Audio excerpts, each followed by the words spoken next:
அப்படின்னா நம்ம தல அஜித் அவர்கள் பத்தி வந்து பேச போறோம். நான் வந்து இளைய தளபதியோட பெரிய ஃபேனு. ஆனா தல அஜித் அவருடைய லைஃப்ல நடந்த நெறைய இன்சிடென்ட் அவர பத்தி வந்து நெறைய பேர் சொல்றத வந்து பார்க்கும்போது, நான் வந்து அவர் கூட இன்டர்வியூலாம் எடுக்க முடிஞ்சிருக்கு எனக்கு. அதாவது ரேடியோ இண்டஸ்ட்ரியில வந்து ஒரே ஒரு தடவ தான் வந்து அவரு இன்டர்வியூ வந்து குடுத்துருக்காப்ல. அதுவும் வந்து படத்துக்காக குடுக்கல. அசல் படம் டைம்ல வந்து அவர் என்ன பண்ணாரு அப்படின்னு வந்து பார்த்தீங்கன்னா, இந்த ஸ்ரீபெரும்புத்தூர் இருக்கு பார்த்தீங்களா? இருங்காட்டுக்கோட்டை. அந்த ஏரியால வந்து என்ன ஆச்சு அப்படின்னா, ஒரு கார் ரேஸ் வந்து நடந்தது. அந்த கார் ரேஸ்க்காக வந்து அத ப்ரமோட் பண்றதுக்காக வந்திருந்தாப்ல. அந்த டைம்ல எனக்கு வாய்ப்பு கிடைச்சது. அவர் இன்டர்வியூ எடுக்கிறதுக்கு. அந்த டைம்ல நடந்த ஒரு சில இன்சிடென்ட் வந்து வாவ்! வேற லெவல்யா இவரு அப்படின்னு வந்து தோணுச்சு. அது எல்லாத்தையும் வந்து இந்த வீடியோல வந்து நம்ம பார்க்க போறோம். அதுல வந்து ஃபர்ஸ்ட் என்ன? ஐயோ! பார்க்க போறோம்னு சொல்லக்கூடாது. கேட்க போறோம். சரிங்களா? இந்த Spotifyல வந்து எனக்கு வந்து ரொம்ப ஹேப்பியான ஒரு விஷயம் என்ன அப்படின்னா, நெறைய இன்ஸ்பைரிங் ஸ்டோரி உங்களுக்கு சொல்ல முடியுது. நீங்களும் வந்து கேட்டு அத வந்து லைஃப்ல அடுத்த கட்டத்துக்கு வந்து நீங்க போறதுக்கு ஒரு ஸ்பார்க்க கிரியேட் பண்ணும் அப்படின்னு நினைக்கும்போது ஜாலியா தான் இருக்கு. சரிங்களா? நம்ம தல அஜித் அவருக்கு தோள்பட்டையில, முதுகுல, முட்டியில, கால்ல இப்படி 18க்கும் மேற்பட்ட ஆப்பரேஷன்லாம் வந்து பண்ணியிருக்காங்க. சர்ஜரிஸ்லாம் வந்து பண்ணியிருக்காங்க. இப்படி சர்ஜரிஸ்லாம் பண்ணாலும் கூட, அவர் உடம்புல கத்திப்படாத இடமே இருந்தாலும் கூட, அவரு தன்னுடைய ஆடியன்ஸ், தன்னுடைய ஃபேன்ஸ் வந்து கத்தி கத்தி தியேட்டர்ல வந்து செலிப்ரேட் பண்ணணும் அப்படின்றதுக்காக இன்னுமுமே நெறைய ரிஸ்க் எல்லாம் வந்து எடுத்துட்டு இருக்காப்ல. ரிஸ்க் எல்லாம் எனக்கு ரஸ்க் சாப்பிடுற மாதிரி அப்படின்னு சொல்லிட்டு அவர் எடுத்துட்டு இருக்கிற விஷயங்கள் தான் வந்து பார்க்க போறோம். அது மட்டும் இல்லாம நீங்க தல அப்படின்னு சொன்னாலே உங்களுக்கு ஒரு எனர்ஜி கிடைக்கும் இல்லையா? எதனால அப்படின்னு வந்து கேட்டீங்கன்னா, தல ஃபேன்ஸ் எல்லாருக்குமே டா ஃபார் தன்னம்பிக்கை, லா ஃபார் லட்சியம். இந்த சினிமா இண்டஸ்ட்ரியில ஒரு பேக்ரவுண்ட் இல்ல அப்படின்னா, சப்போர்ட் இல்ல அப்படின்னா, இவ்வளவு தூரம் வர்றதுன்றது கஷ்டம். இவ்வளவு தூரம் வந்து ஒவ்வொரு இடத்துலயும் அடிபட்டு, மிதிப்பட்டு, உதைப்பட்டு, இவ்வளவு ஆபரேஷனுக்கு அப்புறம் ஒரு மனுஷன் வந்து இப்படி கெத்தா, எனர்ஜியா, ஸ்மைலோட சிரிச்சுக்கின்னு ஒரு பாசிட்டிவ் வைப்ரேஷன் எல்லாருக்கும் கிரியேட் பண்ணிட்டு இருக்காருன்னா, அதுக்கு காரணம் இந்த பாட்காஸ்ட்டை கேட்டு முடியும்போது உங்களுக்கு வந்து தெரியும். இதாண்டா காரணம். இந்த விஷயம் தாண்டா அந்த மனுஷனை வந்து புதுப்பிக்குது அப்படின்னு வந்து உங்களுக்கு தோணும். இந்த பாட்காஸ்ட்டை ஃபுல்லா கேளுங்க. உங்களுக்கு கண்டிப்பா ஒரு ஸ்பார்க் வந்து கிரியேட் பண்ணும். சரிங்களா? நான் ஃபர்ஸ்ட் வந்து இந்த வேதாளம் படத்தினுடைய டைரக்டர் சிவா அவர்கள். அவர் வந்து வேதாளம் பண்ணாரு, விஸ்வாசம் பண்ணாரு, விவேகம் பண்ணாரு. இப்படி நம்ம அஜித் அவர்களோட நிறைய படங்கள் வந்து ஒர்க் பண்ணாரு. அவர்கிட்ட ஒரு இன்டர்வியூ பண்ணிட்டு இருக்கும்போது அவர்கிட்ட கேட்கும்போது அவர் என்ன சொல்லியிருந்தாரு அப்படின்னா, தலை வந்து வேற லெவலுங்க. அவருக்கு என்ன ஆச்சு அப்படின்னு வந்து பாத்தீங்கன்னா, வேதாளம் படத்தப்ப அவருக்கு வந்து ஒரு கால்ல முட்டியில பயங்கரமான வலி, லிகர்மெண்ட் டேர் அது இதுன்னு ஏதோ சொன்னாங்க. சரி ஓகே அப்படின்னு சொல்லிட்டு ஹாஸ்பிட்டலுக்கு வந்து போயிருந்தோம். அப்படி ஹாஸ்பிட்டலுக்கு வந்து போகும்போது டாக்டர் பார்த்துட்டு என்ன சொன்னாரு அப்படின்னா, ஏற்கனவே கால்ல வந்து பிளேட்லாம் வச்சாச்சு. நீங்க என்ன பண்றீங்க? இப்படி வந்து ஆடிட்டு இருக்கீங்க. இப்படி வந்து படத்துல எல்லாம் வந்து இடைவிடாம வந்து நடிச்சுன்னு இருக்கீங்க. அப்படி நடிச்சிட்டு இருந்தீங்கன்னா இனிமேல் வந்து டான்ஸே ஆடக்கூடாது. அதுவும் குத்துப்பாட்டுக்கெல்லாம் நீங்க ஆடவே கூடாது. கால் ரொம்ப பிரச்சனையா இருக்கு. அதனால பார்த்து பத்திரமா இருங்க அப்படின்னு வந்து சொல்லும்போது, வெளியே வரும்போது டைரக்டர் சிவா அவர்கள் வந்து சொல்லியிருக்கிறாரு. இப்ப வர்ற படங்கள் எல்லாம் வந்து குத்துப்பாட்டு இல்லாம பாத்துக்கலாம் சார் ஃபியூச்சர்ல அப்படின்னு வந்து சொல்லும்போது, தல அஜித் வந்து என்ன சொல்லியிருந்தாரு அப்படின்னா, வேதாளம் படத்தோடைய அந்த ஆளுமா டோலுமா பாட்டுக்கு தியேட்டரே கூலிங் கூலிங் ஆடிச்சுன்னு இப்படி வரும்போது தானே நீங்க சொன்னீங்க.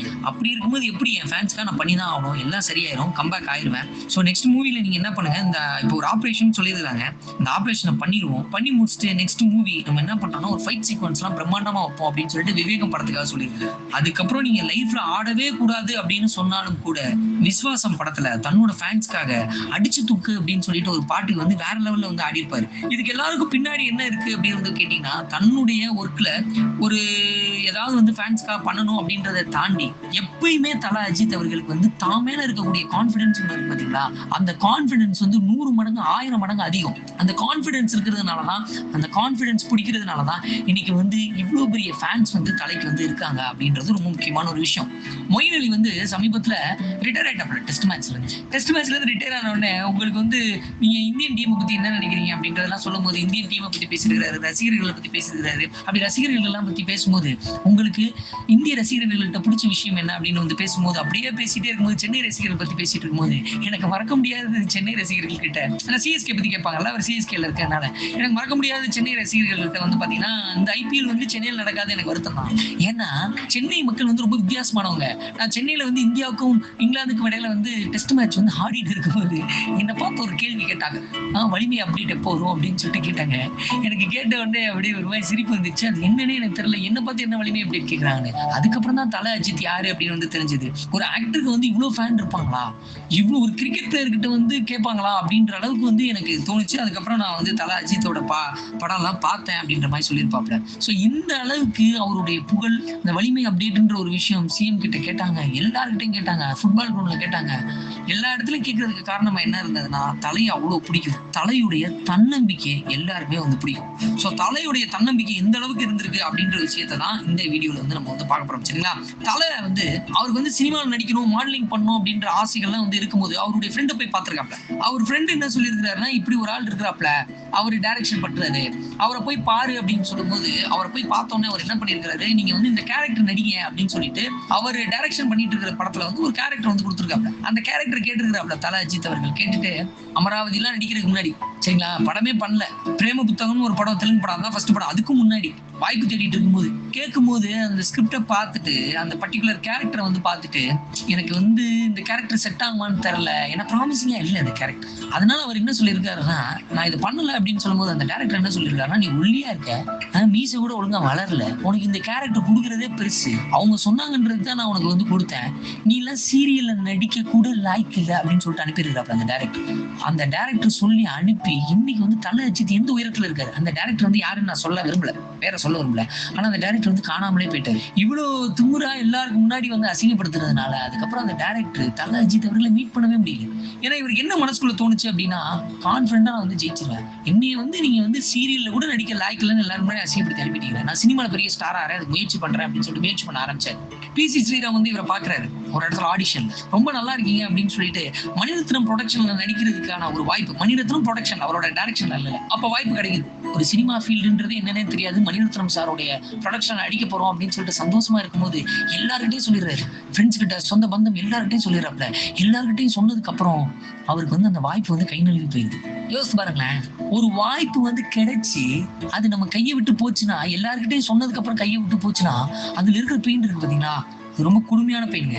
ஏன்டா எனக்கு மட்டும் இதெல்லாம் நடக்குது அப்படின்னு தோணும், சோர்ந்து போய் உட்காந்துரும். ஆனா தல அஜித் என்ன பண்ணாரு, மறுபடியும் முயற்சி பண்ணாரு, தமிழ்ல இல்ல தெலுங்கு சைடு போலாம், அங்க நடிச்சு அங்கிருந்து தமிழுக்கு வரலாம் அப்படின்னு சொல்லிட்டு பிரேம புஸ்தகம் அப்படின்ற ஒரு படத்துல வாய்ப்பு கிடைக்குது. அந்த படம் வந்து நடிச்சுட்டே இருக்காப்ல. அந்த படம் நடிச்சுட்டே இருக்கும்போது பாதியில என்ன ஆகுது அப்படின்னு வந்து பாத்தீங்கன்னா, அந்த படத்தினுடைய டைரக்டர் வந்து தவறி போயிட்டாப்ல. ஜென்ரலாவே வந்து சினிமால வந்து ஒரு விஷயம் இருக்கு, என்ன சொல்லுவாங்க அப்படின்னா, இப்படி வந்து டைரக்டர் தவறி போயிட்டாப்ல, ஃபர்ஸ்ட் படம் வந்து ரிலீஸ் ஆகிறதுக்கு இவ்வளவு பிரச்சனை இருக்குன்னா இவன் ஒரு ராசி இல்லாத நடிகனப்பா அப்படின்னு சொல்லிட்டு முத்திரையை மூஞ்சில குத்தி விட்டு போயிருவாங்க. அதே மாதிரி குத்த ஆரம்பிச்சாங்க. ஏன்னா அந்த படத்தினுடைய ப்ரொடியூசரே வந்து பாத்தீங்கன்னா டைரக்டர் பண்ணி அந்த படத்தை வந்து முடிக்கிறப்ப அந்த படமும் வந்து பெரிய அளவுல போகல. வலி. அதுக்கப்புறம் அமராவதினு ஒரு படம் பண்றாப்ல. படம் முடிஞ்சதுக்கு அப்புறம் அந்த படம் டீசென்ட்டா கலெக்ஷன் ஆகுது, டீசென்ட்டா ஓடுது. ஆனா அந்த படம் முடிஞ்சதுக்கு அப்புறம் அந்த படத்துல நடிச்ச சங்கவி அவர்களுக்கு வந்து ஏகப்பட்ட வாய்ப்புகள் எல்லாம் வந்து கிடைக்குது. எல்லா இடத்துலயும் அவங்க போய் நடிக்கிறாங்க. ஆனா அந்த படத்துல நடிச்ச தல அஜித்துக்கு வந்து எந்த இடத்துலயும் வாய்ப்பு கிடைக்கல.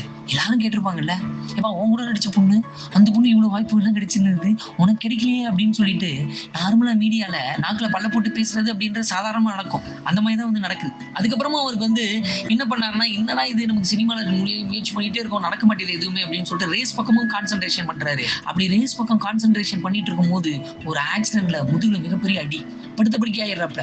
அந்த படுத்த படுக்கையா இருக்கும்போது பவித்ரான்னு ஒரு படத்துல வாய்ப்பு கிடைக்குது. அந்த படத்துல அந்த கேரக்டரும் அதுதான், படுத்த படுக்கையா இருக்கணும் அப்படின்னு சொல்லிட்டு. பையன் ஸ்மார்ட்டாவும் இருக்காப்ல, இவருக்கும் அடிபட்டு இருக்கு, அதே கேரக்டர் தான் படத்துலயும், பண்ணிடலாம் அப்படின்னு சொல்லிட்டு அந்த படத்தையும் ஓகே பண்ணி பவித்ரான்ற படம் பண்றாரு. அதுக்கப்புறம் கம்பேக் ஆனதுக்கு அப்புறம் பாசமலர்கள் அப்படின்னு சொல்லிட்டு ஒரு படம். பாசமலர் அப்படின்றது வந்து பாத்தீங்கன்னா பழைய படம், சிவாஜி அவர்கள் நடிச்ச படம். பாசமலர்கள் அப்படின்னு ஒரு படம், அதுல நீங்க தான் வந்து லீட் பண்றீங்க, முக்கியமான ரோல் அப்படின்னு சொல்லிட்டு கூப்பிடுறாங்க. இவர் லீடு நினைச்சுதான் அந்த படத்துல வந்து ஓகே பண்றாரு. ஆனா படம் வரும்போது என்ன ஆகுது அப்படின்னு வந்து பாத்தீங்கன்னா, அரவிந்த் சாமி அவர்கள் லீடு மாதிரியும் இவர் வந்து ஒரு சின்ன போர்ஷன் நடிக்கிற மாதிரியும் வருது. லிட்டரலா ஏமாத்திட்டாங்க அப்படிதான் சொல்றாங்க. சுத்தி இருக்கிறவங்கள்ட்ட எல்லாம் பேசும்போது பாசமலர்கள் இவர் தான் ஹீரோன்னு சொன்னாங்க. அங்கேயே அடி. யோசித்து பாருங்க, மணிரத்னம் அவருடைய படம் வந்து நோ செய்யப்படுது, நடக்கல. அடுத்து பிரேம புத்தகமும் வந்து பஞ்சாயத்து பிரச்சனை, டைரக்டர் தவறி போயிட்டாரு. அமராவதி ஓடியும் வாய்ப்பு கிடைக்கல. பவித்ரா படுத்த படிக்காவே வந்து முடிஞ்சிருச்சு. பாசமலர்களும் இப்படி ஆயிடுச்சு. அதுக்கப்புறம் என்ன ஆகுது அப்படின்னு வந்து பாத்தீங்கன்னா, ராஜாவின் பார்வையிலே படம் பண்றாரு. அதுவும் வந்து பாத்தீங்கன்னா விஜய் அவர்களோட சேர்ந்து நடிக்கிறாப்ல. இப்படி நிறைய சின்ன சின்ன ரோல்ஸ். யோசிச்சு பாருங்க, நம்ம வந்து ஜெயிச்சோமா மாட்டோமா அப்படின்னு சொல்லிட்டு வலி, பயம் எல்லாமே இருக்கும். அதுக்கப்புறம் காதல் கோட்டைன்ற ஒரு படத்துக்கு அப்புறம் வந்து லைஃபே வந்து மாறுது. லைஃப் மாறின உடனே எல்லாருமே என்ன பண்ணுவாங்க அப்படின்னு வந்து பாத்தீங்கன்னா, அடுத்தடுத்து வந்து பெரிய டைரக்டர் வந்து கால் ஷீட் கொடுக்கணும், பெரிய பெரிய டைரக்டரோட போயிடணும், பெரிய ஆளாகணும் அப்படின்னு தான் வந்து நினைப்பாங்க. ஆனா தல அஜித் வந்து ஒண்ணு சொன்னாராம், நான் வந்து இந்த சினிமா இண்டஸ்ட்ரி வரும்போது நிறைய பேர் வந்து என்ன கிண்டல் பண்ணாங்க, கேலி பண்ணாங்க, புதுமுகம் உனக்கு எப்படியா வாய்ப்பு கொடுக்குறது அப்படின்னு சொல்லிட்டு நிறைய பேர் வந்து வாய்ப்புகள் கொடுக்கல. நான் அப்படி இருக்கக்கூடாது, நிறைய புதுமுக இயக்குநர்களுக்கு நான் வாய்ப்பு கொடுக்கணும் அப்படின்னு சொல்லிட்டு மனசுக்குள்ள வச்சிருக்காப்ல. வைக்கிறது மட்டும் இல்லாம கதை கேட்கறதே புதுமுக டைரக்டர்கிட்ட கதை கேட்குது, பரவாயில்ல பண்ணலாம் அப்படின்னு சொல்லிட்டு அவங்கள கான்பிடென்ட் ஏத்துறது. பூஸ்ட் பண்றது. அவர் இது வரைக்கும் நடிச்ச படங்களை வந்து எடுத்து பார்த்தீங்கன்னா 70% படங்கள் வந்து பார்த்தீங்கன்னா புது இயக்குநர்களுக்கு தான் வாய்ப்பு கொடுத்தாரு. அதுல ஒரு சில முக்கியமான டைரக்டர்ஸ் அப்படின்னு சொல்லிட்டு பார்க்கும்போது எஸ். ஜே. சூர்யா அவர்களே சொல்லுவாங்க. என்ன சொல்லுவாருன்னா, நான் ஆசை படத்துல அசிஸ்டன்ட் டைரக்டரா ஒர்க் பண்ணிட்டு இருக்கேன். என்னை நம்பி எப்படி வாய்ப்பு கொடுத்தாருன்னே தெரியல. ஏன்னா என் சட்டை பட்டன் நான் ஒழுங்கா போட்டுருக்க மாட்டேன். கச்சாமச்சான் தான் போட்டிருப்பேன். நான் வந்து செருப்பு வந்து பார்த்தீங்கன்னா ஊக்கு போட்டு தான் வந்து சுத்திட்டு இருப்பேன். அப்படி இருக்கும்போது கூட நான் ஒர்க் பண்ணது மட்டும் மனுஷன் பார்த்துட்டே இருந்திருக்காப்ல. பார்த்துட்டே இருந்துட்டு, சூர்யா சொல்லுங்க, ஏதாவது ஸ்கிரிப்ட் இருந்தா சொல்லுங்க, நம்ம பண்ணலாம் அப்படின்னு வந்து சொன்னாரு. நான் வாடி ஸ்கிரிப்டை வந்து சொன்னேன். இந்த ஸ்கிரிப்டை கேட்டுட்டு யாருமே ஒத்துக்கல. ஒரு சுத்தி இருக்கிறவங்க யாருமே ஒத்துக்கல. இது அப்படியே ஒர்க் அவுட் ஆகும், நம்ம ஊர்ல வந்து இதை பார்த்து காரில் துப்பிடுவாங்க அப்படின்னு சொல்லிட்டு தான் எல்லாருமே சொன்னாங்க. ஆனா தல அஜித் அவர்கள் மட்டும் என்ன நம்பினார். ஸ்கிரிப்ட் வாங்க டிஸ்கஸ் பண்ணுவோம் அப்படின்னு ஒரு தடவை சொல்லும் போது, நான் வந்து அன்னைக்கு வந்து பஸ்ல வந்தது அவர் கேள்விப்பட்டிருக்கேன். எப்படி வந்தீங்க அப்படின்னு சொல்லிட்டு கேட்கும்போது, பஸ்ல வந்தேன் அப்படின்னு சொல்லி நினைச்சிட்டு, நாளைக்கு வாங்க அப்படின்னு சொல்லிட்டு டக்குனு டிஸ்கஷன் டைம்ல நீங்க கஷ்டப்படக்கூடாது, நீங்க ஒரு டேரக்டர்னு சொல்லிட்டு எனக்கு பைக் வாங்கி கொடுத்தாரு. எனக்கு ரொம்ப சந்தோஷமா இருந்தது. அது மட்டும் இல்லாம படத்தினுடைய டப்பிங்லாம் முடிச்சதுக்கு அப்புறம் படம் ஃபுல்லா வந்து முடிஞ்சிருச்சு. முடிஞ்சதுக்கு அப்புறம் நாங்க ஏற்கனவே சொன்னோம், கதையை கேட்டே சொன்னோம், இது வேலைக்காகாதுன்னு சொன்னோம். இப்படி இருக்கும்போது இவருடைய இமேஜே போயிடும் அப்படின்னு சொல்லிட்டு எல்லாருமே திட்டினாங்க. டப்பிங் முடிஞ்சதுக்கு அப்புறம் எல்லாருமே திட்டும் போது வந்து நான் தலையில கை வச்சுட்டு உட்காந்துட்டேன். அவ்வளவுதானா, சினிமா கரியரே போயிடுச்சா அப்படின்னு சொல்லிட்டு எஸ். ஜே. சூர்யா அவர்கள் வந்து வருத்தப்பட்டு இருக்கும்போது, டப்பிங் முடிச்ச உடனே நீ கவலைப்படாத, சூப்பரா வரும்னு சொல்லிட்டு என்னை என்கரேஜ் பண்ணது அவர் தான். அதுக்கப்புறம் ஃபர்ஸ்ட் டே எல்லாம் வந்து வந்ததுக்கு அப்புறம் அப்பயும் வந்து கொஞ்சம் நெகட்டிவா தான் போயிட்டு இருந்தது. அந்த டைம்லயும் எனக்கு பாசிட்டிவா வந்து கார் வாங்கி கொடுத்தது யாரு அப்படின்னு வந்து பாத்தீங்கன்னா தல அஜித் அவர்கள் தான். சூப்பரா பண்ணிருக்காரு, ஹிட் ஆகும் அப்படின்னு சொல்லி. ஸோ எனக்கே நம்பிக்கை இல்லை. நம்பிக்கை இல்லாம முதல் நாள் வந்து படம் வந்து ரிலீஸ் ஆனதுக்கு அப்புறம் நான் வந்து நடந்து போயிட்டு இருக்கேன், வேளாங்கண்ணிக்கு நடந்தே போயிட்டு இருக்கேன். அப்படி போயிட்டு இருக்கும்போது போற வழியில வந்து ஒரு ஊர்ல வந்து பாத்தீங்கன்னா டிவி ஓடிட்டு இருந்துச்சு. இன்டர்வியூ சண்டே அன்னைக்கு சன்ல வரப்போகுது அப்படின்னு சொல்லிட்டு அந்த இன்டர்வியூ வந்து சரி இதுக்கப்புறம் நம்ம இன்டர்வியூ கொடுப்போமோ மாட்டோமோ அப்படின்னு சொல்லிட்டு இந்த இன்டர்வியூலாம் போய் பார்த்துட்டு தான் போனேன். ஆனா என் மேல நம்பிக்கை வச்ச ஒரே ஒரு மனுஷன் வந்து தலை மட்டும்தான். தலை இல்லைன்னா நான் இல்லை அப்படின்னு சொல்லிட்டு எஸ். ஜே. சூர்யா சொல்லியிருப்பாரு. இன்னைக்கு வந்து தமிழ்நாட்டினுடைய முக்கியமான டைரக்டர்ல அவரும் ஒரு ஆள். அவர் எடுத்த படங்கள்லாம் பெரிய ஹிட்டா இருக்கு. அதுக்கப்புறம் முருகதாஸ் அவர்கள், நீங்க கொஞ்சம் யோசிச்சு பாருங்க. நீ முருகதாஸ் அவர்கள் வந்து பாத்தீங்கன்னா இந்திய அளவுல வந்து கலக்கிட்டு இருக்க ஒரு டைரக்டர். ஹிந்தில எல்லாம் வந்து அக்ஷய்குமார் எல்லாம் வச்சு பயங்கரமா வந்து பண்ணிருக்காப்ல, அமீர் கான் வச்சு எல்லாம் பண்ணிருக்காப்ல. சோ ஹிந்தியில போய் இந்த ஹவுஸ்ஃபுல் அப்படின்ற ஒரு போர்டை மறுபடியும் தூக்கிட்டு வந்து வைக்க வச்சது ஒரு தமிழ்னு சொல்லிட்டு ரொம்ப பெருமையா வந்து ஆர்டிகல் எல்லாம் எழுதியிருப்பாங்க. கள்ளக்குறிச்சில இருந்து ஒருத்தன் வந்து கலக்குறாயா ஹிந்தி சினிமாவே அப்படின்னு சொல்லிட்டு எழுதியிருப்பாங்க. கஜினி வந்து அமீர் கானை வச்சு அங்க எடுக்கும்போது. சோ அப்படிப்பட்ட முருகதாஸ் அவர்கள் வந்து முதல்ல எடுத்துக்கிட்டீங்க அப்படின்னா அவர் ஒர்க் பண்ண படங்கள்னா 1.5 படம்னு சொல்லுவாரு. ரச்சனைல கொஞ்ச நாள் ஒர்க் பண்ணாரு, பூச்சோடோல கொஞ்ச நாள் ஒர்க் பண்ணாரு. அப்படி ஒர்க் பண்ண ஒரு மனுஷன் சிட்டிசன் படம் வந்து அந்த டைம்ல வந்து தல அஜித் அவர்கள் பண்ணிட்டு இருக்காப்ல. சிட்டிசன் படம் பண்ணிட்டு இருக்கும்போது ஏதாவது ஒரு சின்ன படம் பண்ணணும் இன் பிட்வீன்ல. ஏன்னா அந்த படம் வந்து பிரம்மாண்டமா எடுத்துட்டு இருக்காங்க, நிறைய கெட்டப் வந்து போட்டுட்டு இருக்காப்ல. அப்படி போயிட்டு இருக்கும்போது சின்னதா ஒரு படம் பண்ணணும் அப்படின்னு சொல்லும்போது முருகதாஸ் அவர்களை கூப்பிட்டு கேட்கறாங்க, கதை கேட்கறாங்க, கதையை சொல்றாப்ல. கதையை ஃபுல்லா கேட்டோடனே அந்த டைம்ல வந்து இப்ப எப்படி இருக்காரு முருகதாஸ் சார், அப்ப இன்னும் உள்ளே இருப்பாரு. அப்படி இருக்கும்போது இந்த கதையை ஃபுல்லா சொல்லிட்டு நான் டைரக்ட் பண்றேன் அப்படின்னு சொல்லிட்டு அவர் கான்பிடென்டா சொன்னாரு. அந்த முருகதாஸ் அவர்கள் கான்பிடென்டா சொன்னதை கேட்டு மத்தவங்க எல்லாம் பயந்தாங்க. முருகதாஸ் எப்படிப்பா பண்ணுவாரு, 1.5 படம் கூட ஒர்க் பண்ணல அப்படிங்கும் போது கான்பிடென்டா அவர் பண்ணுவாப்ல, ஸ்கிரிப்ட் நல்லா இருக்கு, ஸ்கிரிப்ட் நாலேஜ் இருக்கு, பண்ணுவாரு அப்படின்னு சொல்லிட்டு கான்பிடென்டா முருகதாஸ்க்கு வாய்ப்பு கொடுத்தாரு அப்படின்னு சொல்லிட்டு இண்டஸ்ட்ரியும் வந்து பெருமையா பேசும். முருகதாஸ் அவர்கள் இன்னைக்கு வரையும் சொல்றாரு. என்ன பார்க்கும்போது நிறைய பேருக்கு டவுட் தான் வரும். அப்ப அந்த டைம்ல அவர் பீக்ல இருந்தாரு, அப்படி இருக்கும்போது எனக்கு வாய்ப்பு கொடுத்தாரு அப்படின்னு சொல்லியிருப்பாரு. அதே மாதிரி டைரக்டர் விக்ரமன் அவர்கள் வந்து சொல்லும் போது என்ன சொல்லுவாருன்னா, விக்ரமன் அவர்கள் வந்து ஒரு சில பஞ்சாயத்துகள் போயிட்டு இருந்தது சினிமால. சோ அந்த பஞ்சாயத்து வந்து அஜித் அவர்களுக்கு எதிராக வந்து ஒரு சில பிரச்சனைகள் போயிட்டு இருந்தது. அந்த பிரச்சனைகளை நம்ம தீர்த்து வச்சோம். அந்த டைம்ல வந்து நம்ம கவுன்சில் எல்லாம் இருந்ததுனால அதுக்காக வந்து உன்னிடத்தில் என்னை கொடுத்தேன்ற ஒரு படத்துல ஒரு கேமியோ ரோல் வந்து கேட்டிருந்தேன். அந்த கேமியோ ரோல் வந்து பண்ணாரு. அவர் எனக்காக பண்ணது அப்படின்றது வேற. ஆனா என்னோட அசிஸ்டன்ட் அவர் தான் தேவயானியோட வீட்டுக்காரர் ராஜகுமாரன் அவர்கள் இருந்தார். அவர் ஒரு படம் பண்ணாரு, நீ வருவாய் என்னன்னு ஒரு படம் பண்ணாரு. பார்த்திபன் அவர்களை வச்சு தேவயானி எல்லாருமே நடிச்சிருப்பாங்க. அந்த படத்துல ஒரு கேமியோ ரோல் இருக்கும், மிலிட்டரி மேனா இருக்கும். என்னுடைய அசிஸ்டன்ட் ஒரு படத்துல கேமியோ ரோல் கொடுக்கும்போது தல அஜித் வந்து பண்ணணும்னு அவசியமே இல்லை. உங்க அசிஸ்டன்ட் கேட்கிறாரு சார், நான் பண்றேன் சார் அப்படின்னு சொல்லிட்டு அந்த டைம்ல அப்படி பண்ணாரு. சோ இப்படி ஒரு ஆள் இல்ல 2 ஆள் இல்லைங்க, ஏகப்பட்ட புதுமுக இயக்குநர்களுக்கு வந்து கை கொடுத்து அப்படி தூக்கி விட்டுருக்காங்க. எல்லாருமே வந்து இதை பார்த்து பிரமித்த விஷயம் என்ன அப்படின்னா, தல அஜித் அவர்களுடைய அந்த எனர்ஜி இருக்கு பாத்தீங்களா, அந்த பாசிட்டிவ் எனர்ஜி இருக்கு பாத்தீங்களா. தான் வந்து இந்த சினிமா இண்டஸ்ட்ரிக்கு வர்றதுக்கு வந்து கஷ்டப்பட்டேன், என் கூட இருக்கிறவங்க சுத்தி இருக்கிறவங்க எல்லாம் இருக்கிறாங்க பாத்தீங்களா, அவங்க வந்து புதுமுகங்களுக்கு நம்ம வாய்ப்பு கொடுக்கணும் அப்படின்னு சொல்லிட்டு அந்த கான்பிடென்ட்டோட இருப்பாரு. தான் மேல ஒரு கான்பிடென்ட் இருக்கிற ஒரு ஆளால மட்டும்தான் இப்படி எல்லாம் பண்ண முடியும்னு சொல்லுவாங்க. சோ தல அஜித் அவர்கள் வந்து கான்பிடன்ஸ் அப்படின்ற ஒரு விஷயத்தையும் தாண்டி எனக்கு அவர்கிட்ட ரொம்ப பிடிச்ச ஒரு விஷயம் என்னன்னா, அவர் தன்னைத்தானே வந்து புதுப்பிச்சுட்டே இருக்கிறாரு மனுஷன். ஆஸ்திரேலியால தக்ஷா அமைப்பு அப்படின்னு சொல்லிட்டு ஒரு காலேஜ் ஸ்டூடெண்ட் அமைப்பு வந்து என்ன பண்றாங்க அப்படின்னு வந்து கேட்டீங்கன்னா, ஃபண்டாஸ்டிக்கா வந்து ஒரு ட்ரோன் வந்து ரெடி பண்றாங்க. அந்த ட்ரோன் வந்து வெள்ள காலத்துல ஹெல்ப் பண்ணும் அப்படின்னு சொல்லிட்டு ஸ்டூடெண்ட் எல்லாம் சேர்ந்து பண்றாங்க. ஸ்டூடெண்ட் எல்லாம் பண்ணி முடிச்சோன்னே ஆஸ்திரேலியால இதுக்கு செகண்ட் பிரைஸ் கிடைக்குது. கிடைச்சு முடிச்சோன்னே அங்க இருக்கிற ஸ்டூடெண்ட் கிட்ட கேக்குறாங்க, இதுக்கு யார் உங்களுக்கு ஹெல்ப் பண்ணா அப்படின்னு சொல்லும்போது, ஒரு ஆக்டர் அவர் தல அஜித்னு சொல்லும்போது அங்க இருக்கக்கூடிய ஆட்கள் எல்லாம் ப்ரொஃபசர்ஸ் எல்லாம் மறந்து போயிட்டாங்க. ஒரு ஸ்டூடெண்ட்டுக்கு பின்னாடி ஒரு ஆக்டர் இருக்காரா, அவர் இதை ஹெல்ப் பண்ணியிருக்கிறாரா அப்படின்னு சொல்லிட்டு ரொம்ப பாசிட்டிவா பேசியிருக்காங்க. ஸோ இந்த மாதிரி வந்து ட்ரோன் பண்றதுக்கு ஸ்டூடெண்ட்டுக்கு ஹெல்ப் பண்றது, போட்டோகிராஃபி பண்றது, ஆக்டிங் அப்படின்னா ஆக்டிங் மட்டும் இல்லாம தன்னை புதுப்பிச்சுக்கிட்டே இருக்காரு. ஏதாவது ஒரு ஆர்ட் ஃபார்ம்ல தன்னை இன்வால்வ் பண்ணிக்கிறாரு. ஷூட்டிங் கத்துக்கிறாரு, கிட்டார் கத்துக்கிறாரு, குக்கிங் கத்துக்கிறாரு. இது எல்லாமே வந்து பண்ணிட்டு இருக்காரு. ரேஸ் பண்றாரு, பைக் ரேஸ் பண்றாரு. ஸோ ஆக்டிங் அப்படின்ற ஒரு விஷயத்தையும் தாண்டி மற்ற விஷயங்களையும் வந்து புதுப்பிக்கிறதுக்காக ஏதோ ஒன்று பண்ணிட்டே இருக்காரு. ஆர்ட் ஃபார்ம் ஏதாவது ஒன்று பண்ணிக்கிட்டே இருக்காரு. ஸோ ஒரு மனுஷன் எப்போ வந்து சந்தோஷமா இருப்பான் அப்படின்னு வந்து சொல்லப்படுதுன்னா, எப்போ ரொம்ப பாசிட்டிவா இருப்பான் அப்படின்னு வந்து சொல்லப்படுதுன்னா, தன்னோட ஒர்க் இருக்கு பார்த்தீங்களா, அந்த ஒர்க்குள்ளேயே மூழ்கி அப்படியே கிடக்காம ஒரு சில ஆர்ட் ஃபார்ம்களையும் பண்ணும்போது, மற்ற ஒரு சில விஷயங்களையும் எக்ஸ்ப்ளோர் பண்ணும்போது ரொம்ப ஹாப்பியா இருப்பான் அப்படின்னு வந்து சொல்லப்படுது. நிறைய பாசிட்டிவா இருப்பான் அப்படின்னு வந்து சொல்லப்படுது.